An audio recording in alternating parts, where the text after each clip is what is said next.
Saudara-saudari yang diberkati Tuhan, Salam, puji Tuhan, saya Diaken Deborah Ludonihina dapat berjumpa saudara sekalian dalam acara Santapan Rohani Hosana. Saat ini kita akan membaca dan merenungkan firman Tuhan yang terambil dari kitab Roma 5 ayat 1 sampai 11. Tapi sebelumnya, mari kita mohon tuntunan Tuhan agar kita dapat memahami dan melaksanakan firman Tuhan. Mari kita berdoa. Bapa yang ada dalam kerajaan sorga, kembali kami datang menghampiri-Mu ya Tuhan. Kami menaikkan segala puji, syukur, sembah dan hormat hanya bagi Tuhan. Terima kasih Tuhan atas penyertaan-Mu ya Tuhan. Kami masih ada sampai saat ini karena kasih dan kemurahan Tuhan. Tiba saatnya kami akan membaca dan merenungkan firman-Mu ya Tuhan. Biarlah Tuhan berikan kami hikmat agar firman yang kami baca dan kami renungkan ini, kami dapat melakukan ini dalam hidup dan kehidupan kami. Hanya di dalam nama Tuhan Yesus kami telah berdoa kepada Bapa di sorga. Haleluya, amin. Pada Roma 5 ayat 1 sampai ke 11, demikian bunyi firman Tuhan. Hasil pembenaran. Sebab itu kita yang dibenarkan karena iman, kita hidup dalam damai sejahtera dengan Allah oleh karena Tuhan kita Yesus Kristus. Oleh Dia kita juga beroleh jalan masuk oleh iman kepada kasih karunia ini. Di dalam kasih karunia ini kita berdiri dan kita bermegah dalam pengharapan akan menerima kemuliaan Allah. Dan bukan hanya itu saja, kita malah bermegah juga dalam kesengsaraan kita. Karena kita tahu bahwa kesengsaraan itu menimbulkan ketekunan. Dan ketekunan menimbulkan tahan uji, dan tahan uji menimbulkan pengharapan, dan pengharapan tidak mengecewakan, karena kasih Allah telah dicurahkan di dalam hati kita oleh Roh Kudus yang telah dikaruniakan kepada kita.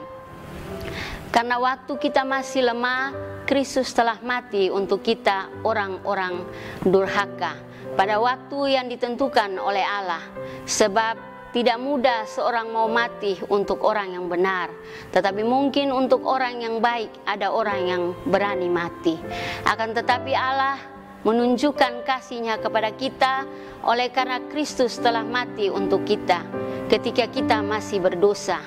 Lebih-lebih karena kita sekarang telah dibenarkan oleh darah-Nya, kita pasti akan diselamatkan dari murka Allah. Sebab jikalau kita ketika masih seteru diperdamaikan dengan Allah oleh kematian anaknya, lebih-lebih kita yang sekarang telah diperdamaikan pasti akan diselamatkan oleh hidupnya. Dan bukan hanya itu saja, kita malah bermegah dalam Allah oleh Yesus Kristus Tuhan kita. Sebab oleh Dia kita telah menerima perdamaian itu. Kekasih-kekasih Tuhan, firman ini mengajarkan kita bahwa iman yang teruji adalah iman yang bertumbuh dalam ketekunan, terutama pada saat kita menghadapi penderitaan, kesengsaraan, dan masalah. Yang bisa membuat kita bertekun dalam semua itu adalah pengharapan kepada Tuhan, bahwa Tuhan itu ada dan sedang bekerja untuk menolong setiap orang percaya termasuk kita. Berikut ini saya mencatat keuntungan yang dapat kita peroleh jika kita tetap bertekun dan berharap kepada Tuhan ketika kita dalam penderitaan. Kita tidak akan kehilangan arah, kita selalu ada di dalam kendali Tuhan. Jika kita tetap berharap kepada-Nya, pasti kita akan dituntun kepada jalan keluar. Jika kita tidak kehilangan arah, berarti kita sedang ada di jalan yang benar. Kita tidak sesat, karena kesesatan membawa kita kepada kebinasaan. Sedangkan jalan yang benar membawa kita ke tujuan, yaitu berjumpa dengan Tuhan. Kekasih-kekasih Tuhan, kalau hidup kita ada dalam kendali Tuhan, berarti kita juga berada di dalam kasih karunia-Nya. Ia akan menuntun kita untuk mencapai tingkatan iman tertentu yang menguatkan kepercayaan kita kepada-Nya.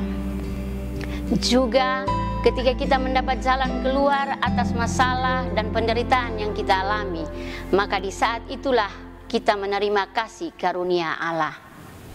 Kekasih-kekasih Tuhan, semua ini harus kita yakini agar kita tidak menjadi kecewa dan putus asa ketika kita tertimpa sebuah persoalan atau masalah.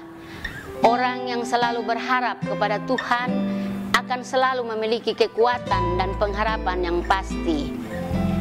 Kita sebagai orang percaya harus tetap menjalani hidup yang masih Tuhan anugerahkan ini dengan sukacita, sekalipun kita ada dalam pergumulan.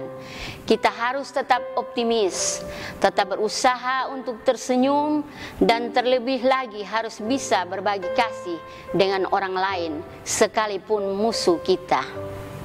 Inilah cara kita untuk tetap bertekun dan berharap kepada Tuhan sebagai wujud iman kita kepadanya. Kiranya firman Tuhan menolong kita semua saat ini. Amin. Saudaraku yang diberkati Tuhan, mari kita berdoa untuk firman Tuhan. Kita berdoa. Kembali Tuhan, kami menghampiri-Mu ya Tuhan. Kami mau bilang terima kasih banyak karena Engkau begitu baik dalam hidup dan kehidupan kami. Kami telah membaca dan merenungkan akan firman-Mu ya Tuhan. Tetapi siapakah kami ya Tuhan? Kami adalah manusia yang penuh dengan noda dan dosa. Tapi lewat kebenaran firman-Mu Engkau menguatkan kami. Terima kasih Tuhan, hanya di dalam nama Tuhan Yesus kami telah berdoa kepada Bapa di sorga. Haleluya, amin. Saudara-saudara, biarlah firman Tuhan saat ini dapat menjadi penuntun bagi langkah kita dalam menjalani kehidupan kita setiap hari. Sampai jumpa di lain waktu. Tuhan memberkati kita semua. Shalom.